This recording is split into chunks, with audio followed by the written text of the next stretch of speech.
Than my people. Let's have a fight. Let's figure it out. Anyway, but we appreciate it, and we've had a tremendous relationship, Mark and I, and we've really worked on this subject for a long time. When Biden was here, it just died like everything else died. And now it's you're going to take, I guess, a vote today, right? Absolutely. Today we will decide unanimously to do it. That's my absolute conviction. So we can't talk about it until the vote's taken, because sometimes, you know, strange things happen. But I think you're going to. I'm not too worried. I think you're going to do very well. Everyone's very happy about it. Go ahead. Yes. Mr. President, how is the Iran-Israel ceasefire going, in your opinion? I think very good. I think very good. Israel came back yesterday. I was so proud of them. Because they came back, you know, they went out because they felt there was a violation, and technically they were right, but it just wouldn't have worked out very well. And they brought the planes back. They had gone on to another journey because there was a little bit of a violation, and I said, you got to get them back. And they came back, and it was a great thing, and it's going very well. Mr. President, what are your sort of response to the foreign minister saying he still wants to enrich nuclear? Hello, Katie. She's so great, this one. Any question she asks, I'll answer. Well, maybe I better not say that. What was your question? What is your response to the Iranian foreign minister continuing to say Iran will enrich uranium and pursue nuclear weapons?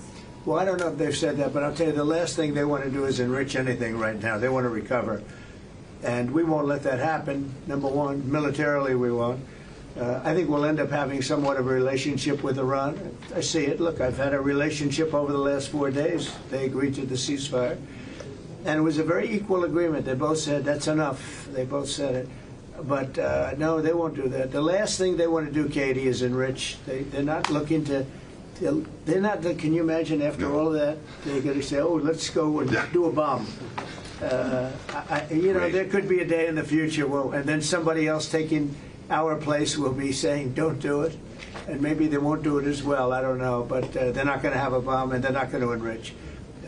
And we believe all of the stuff is down there. We don't think they had nearly the time, because to get that out is a very difficult thing. It's not like moving a package or taking this carpet up and moving it. It's very difficult. It's very dangerous to do. We believe it's all down there. We had a tremendous victory, a tremendous hit. And because of that, I don't think they would have been down there, because they knew we were coming. When they know we're coming, they're not going to be down in that, 30 stories underground. So, no, I think it was just a tremendous victory for everybody, including Iran. Look, they've got a country, and they've got oil, and they're very smart people, and they can come back. Israel got hit very hard, especially the last couple of days. Israel was hit really hard. Those ballistic missiles, boy, they took out a lot of buildings. And they've been great. Bibi Netanyahu should be very proud of himself. And they've really been great. But they're not going to be building bombs for a long time. Mr. President, what's your reaction to the intelligence reports saying that the Iranian nuclear sites were only partially devastated, not entirely? Yeah, well, they said it was actually, the report said it could have been they don't know. I mean, they did a report. I could have Pete talk to it because his department did the report. They really don't know. I think Israel's going to be telling us very soon, because Bibi is going to have people involved in that whole situation. We hear it was obliteration. It was a virtual obliteration. When you take a look at the ground above, don't forget, the flame is all underground. But everything above, if you look at the before and the after picture, everything above is burned black, the trees, everything. There's one building, but that's a building that sunk substantially into the granite, so that, the fire goes right over it. I believe it was total obliteration. I believe they didn't have a chance to get anything out because we acted fast. If it would have taken 2 weeks, maybe, but it's very hard to remove that kind of material. Very hard and very dangerous for them to remove it. Plus, they knew we were coming, and if they know we're coming, they're not going to be down there. There aren't too many people that are going to be down there. Pete, do you have something to say about that? Well, Mr. President, when you talk to the people who built the bombs, understand what those bombs can do, and deliver those bombs, they landed precisely where they were supposed to. So it was a flawless mission. Flawless. Right down where we knew they needed to enter. And given the 30,000 pounds of explosives and capability of those munitions, it was devastation underneath Fordo. And the amount of munitions, 6 per location, any assessment that tells you it was something otherwise is speculating with other motives. And we know that because when you actually look at the report, by the way, it was a top secret report, it was preliminary, it was low confidence, all right, so this isn't, you make assessments based on what you know. They And don't, it said it could be very devastating, very serious. moderate to severe, and we believe far more likely severe and obliterated. So this is a political motive here. Was there a leak investigation? Of course, we're doing a leak investigation with the FBI right now because this information is for internal purposes, battle damage assessments, and CNN and others are trying to spin it to make the president look bad when this was an overwhelming success. We had a tremendous success, and this is the New York Times. I call it the failing New York Times. It's going to hell. And CNN, which, as you know, very few people are watching. And you would think they'd do the opposite. You would think they'd want to say, this was an unbelievable success. And the thing that hurts me is it's really demeaning to the pilots and the people that put that whole thing together, the generals. That was a perfect operation. And when you look at the holes, and this was done from 52,000 feet, there was no moon, there was no light, and those three holes are right together. And also, and nobody talks about this, we shot 30 Tomahawks from submarines, in particular one submarine, but that was 400 miles away. Mm-hmm. And every one of those Tomahawks hit within a foot of where they were supposed to hit, took out a lot of buildings that Israel wasn't able to get. We took them out with Tomahawks. We don't even talk about that. This was a devastating attack, and it knocked them for a loop. And you know, if it didn't, they wouldn't have settled. If they had won, if we didn't take it out, they wouldn't have settled. Somebody mentioned that to me last night. If that thing wasn't devastated, they would have never settled. Marco, do you have something to say? No, first of all this stuff about the intelligence, this is what a leaker is telling you the intelligence says. That's the game these people play. They read it, and then they go out and characterize it the way they want it characterized, and they're leakers. This is the game they play. So that's number one. Number two, here's a fact. The conversion facility, which you can't do a nuclear weapon without a conversion facility, we can't even find where it is, where it used to be on the map.